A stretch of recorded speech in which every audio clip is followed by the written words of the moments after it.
विक्रम नगर के एक छोटे से गांव के एक छोटी सी झोपड़ी में रहते थे 3 भाई, आदिनाथ, शिवनाथ और प्रेमनाथ। दोनों बड़े भाई जितने धूर्त थे उतने ही वे ईर्ष्यालु भी थे, पर छोटा भाई प्रेमनाथ परिश्रमी, मेहनती और उदार था। छोटे भाई से काम करवाकर बड़े दोनों भाई आराम करके अपना दिन बिताते थे। अरे जल्दी जल्दी हाथ चलाओ, अभी तक आधी जमीन भी नहीं खुदी। ओहो, अगर जमीन तैयार नहीं होगी तो बीज कैसे बोएगा तू?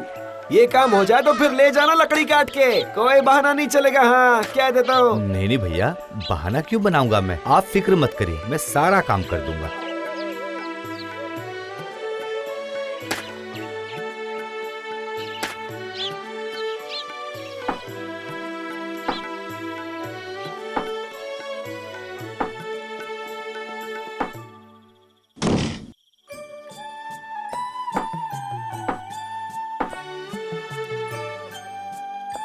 सुबह से खेतों में काम करने के बाद अब जंगल में लकड़ियां काट कर अब मैं बुरी तरह से थक गया हूँ। बड़े भैया की बात को भी तो मना नहीं कर सकता हूँ ना।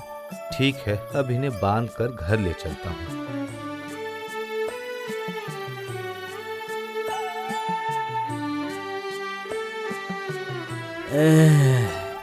ऊपर वाले, क्या हुआ साधु बाबा? क्या आपकी तबीयत खराब है? बहुत तेज बेटा, मुझे बहुत ठंड लग रही है। अगर थोड़ी सी लकड़ियां मिल जाती तो मुझे आराम हो जाता बेटा। आप फिक्र मत करिए, मैं अभी आग जलाने की व्यवस्था कर देता हूँ।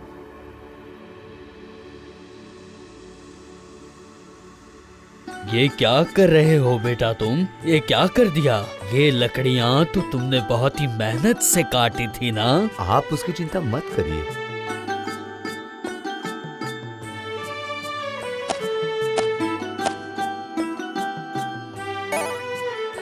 सिर्फ आग जलाने से तो आप ठीक नहीं होंगे ना बाबा? आपको कुछ दवाइयाँ भी तो चाहिए होंगी ना?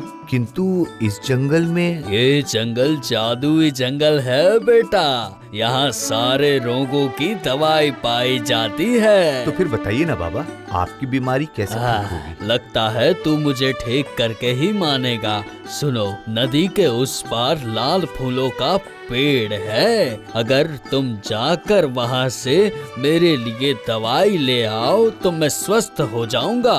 मैं अभी जाता हूँ। पर इतनी ठंड में कैसे जाओगे बेटा? नदी का पानी बहुत ठंडा है। आप उसकी फिक्र मत करिए बाबा, मैं जाऊंगा और आऊंगा।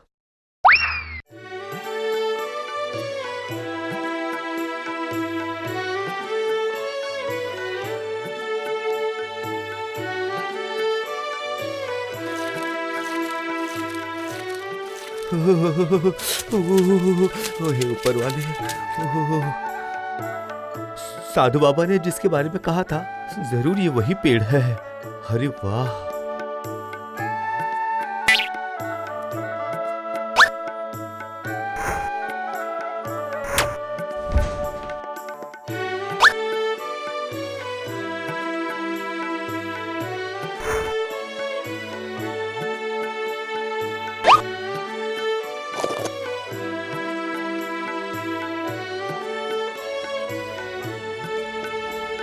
अरे वाह, आप तो बिल्कुल ठीक हो गए। तो फिर मैं चलूं बाबा? जाओ, ऊपर वाला तुम्हारा कल्याण करेगा। निकम्मे, तूने दोपहर से आखिर किया क्या है तूने? बता मुझे। मैं लकड़ियां काट कर ला ही रहा था भैया, पर अचानक...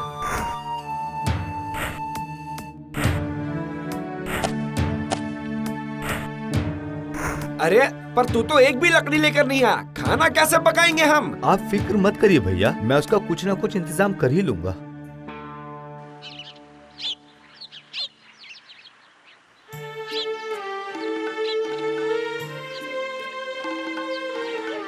क्या हुआ है राजवैद्य जी? क्या राजकुमारी की? अभी भी राजकुमारी के शरीर में जान है महाराज, पर इनके शरीर में ऐसी कोई भी हलचल नहीं हो रही है। मैं जितना कर सकता था मैं कर चुका हूँ, अब सब ऊपर वाले के हाथ में है महाराज। ये कैसी मुश्किल घड़ी में लाकर खड़ा कर दिया ऊपर वाले।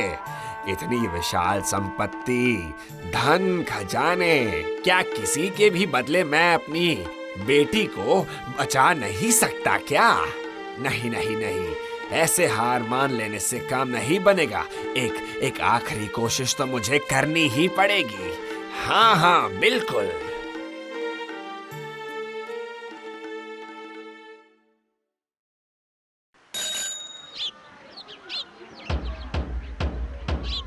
सुनो सुनो सुनो, महाराज ने एक विशेष घोषणा की है।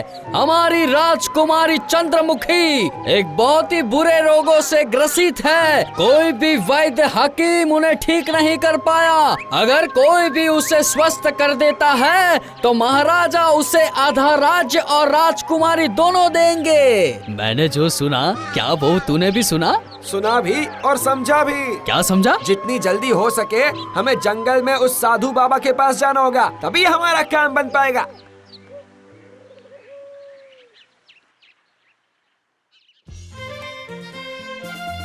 महाराज, मैं आपसे वादा करता हूँ, मैं आपकी राजकुमारी को बिल्कुल स्वस्थ कर दूंगा। अच्छा, अगर तुम ऐसा कर सके तो मैं तुम्हें अपना आधा राज्य दे दूंगा और राजकुमारी से तुम्हारी शादी भी करवा दूंगा। ये मेरा तुमसे वादा है। आप शादी की तैयारियां शुरू कीजिए महाराज। मैं यूं गया और यूं आया। वाह वाह वाह वाह वाह, बड़े होने का फायदा भैया ने अच्छे से उठा लिया।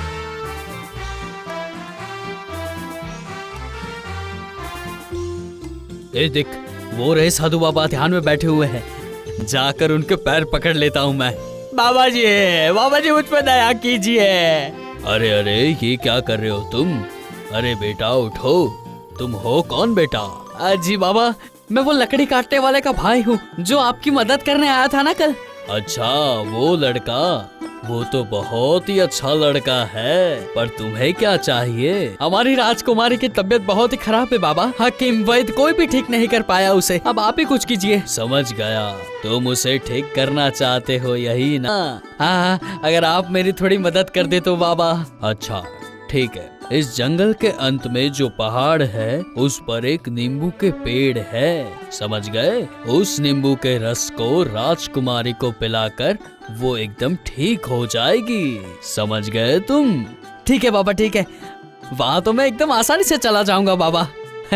लेकिन तुम एक बात ध्यान रखना, उस पेड़ के नीचे तुम जो भी मांगोगे वो तुम्हें फल के स्वरूप में प्राप्त होगा, और मात्र एक बार ही पेड़ तुम्हारी प्रार्थना सुनेगा। अच्छा बाबा, मैं चलता हूँ।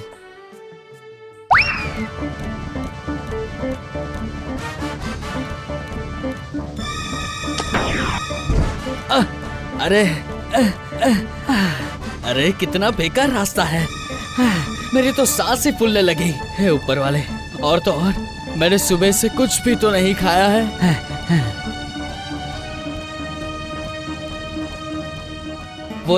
वो रहा नींबू का पेड़। अगर ये नींबू का पेड़ ना होता, सेब का होता, तो ये खा के अपनी भूख मिटा सकता था।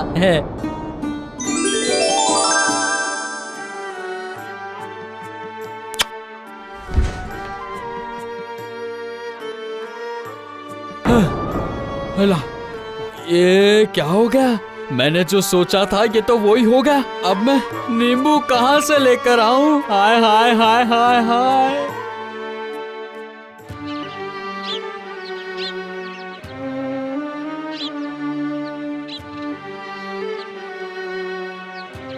महाराज, आप मुझे एक मौका दीजिए, मैं राजकुमारी को ठीक कर दूंगा। ठीक है, तो फिर तुम कोशिश करके देखो।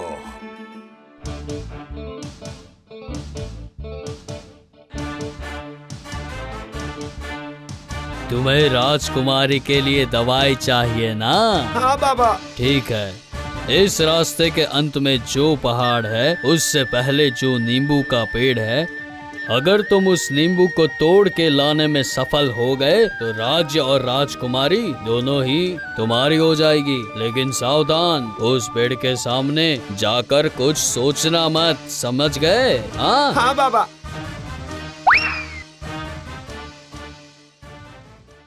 भैया बिल्कुल बेवकूफ है, इसलिए नींबू लेकर लौट नहीं पाए। मैं नींबू लेकर ही लौटूंगा, पर ये रास्ता तो खत्म होने का नाम ही नहीं ले रहा। और इतनी दूर है। अरे वो रहा, पहाड़ के ऊपर पेड़ दिखाई दे रहा है। बस बस बस, पहुंच ही गया मैं।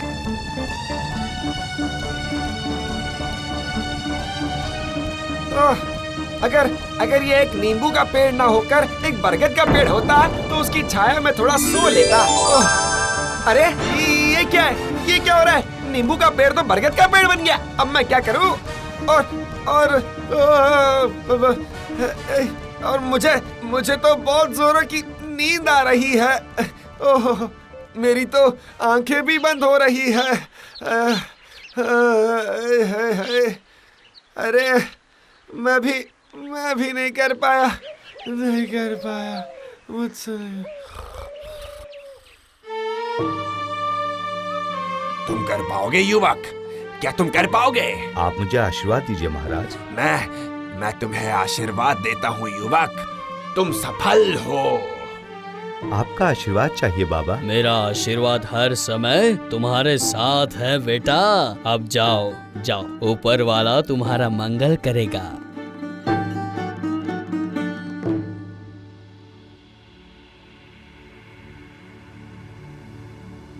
ओह, कितना कठिन रास्ता है ये। लेकिन मुझे परिश्रम की आदत है, इसलिए मैं अभी तक थका नहीं हूँ। परंतु भूख भी लग रही है, क्या करूँ? पर मुझे ये काम करना ही पड़ेगा।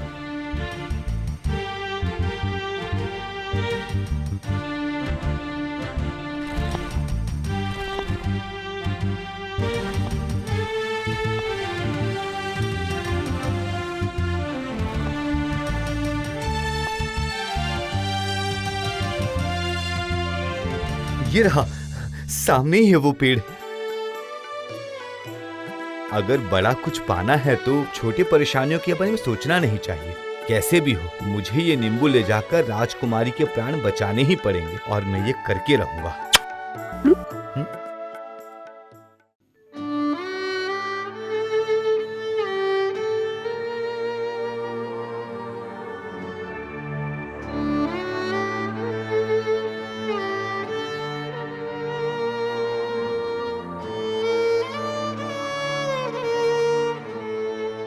तुम्हारा बहुत बहुत धन्यवाद युवक, धन्यवाद। अरे कोई ढोल नगाड़े बजाओ, पूरे राज्य को रोशनी से सजा दो। मेरी राजकुमारी स्वस्थ हो गई है, स्वस्थ हो गई है। मैं बहुत खुश हूँ, बहुत ज्यादा खुश।